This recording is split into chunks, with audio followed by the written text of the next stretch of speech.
चंद्रगुप्त मौर्य मौर्य साम्राज्य के संस्थापक थे और वे पूरे भारत को एक साम्राज्य के अधीन लाने में सफल रहे। चंद्रगुप्त मौर्य के राज्यारोहण की तिथि साधारणतः 324 ईसा पूर्व की मानी जाती है। उन्होंने लगभग 24 सालों तक शासन किया और इस प्रकार उनके शासन का अंत प्रायः 297 ईसा पूर्व में हुआ। बाद में 297 में उनके पुत्र बिंदुसार ने उनके साम्राज्य को संभाला। मौर्य साम्राज्य को इतिहास के सबसे सशक्त साम्राज्यों में से एक माना जाता है। अपने साम्राज्य के अंत में चंद्रगुप्त को तमिलनाडु, चेरा, प्रारंभिक चोला और पंड्या साम्राज्य और वर्तमान ओडिशा, कलिंग को छोड़कर सभी भारतीय उपमहाद्वीपों पर शासन करने में सफलता भी मिली।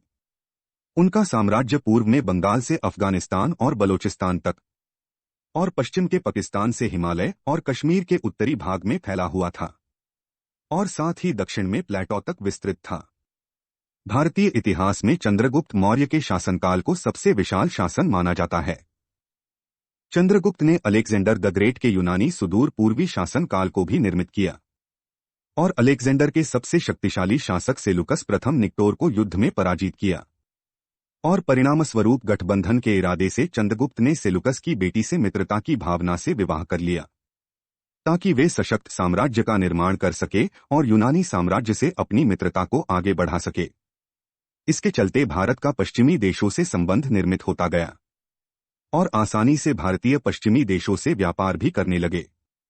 बाद में ग्रीक राजनीतिज्ञ मेगास्टेन्स ने मौर्य साम्राज्य की राजधानी पाटलिपुत्र को भेंट दी, जो उस समय मौर्य साम्राज्य का मुख्य अंग था। ज्यादातर भारत को एक करने के बाद चंद्रगुप्त और उनके मुख्य सलाहकार चाणक्य ने आर्थिक और सामाजिक बदलाव किए।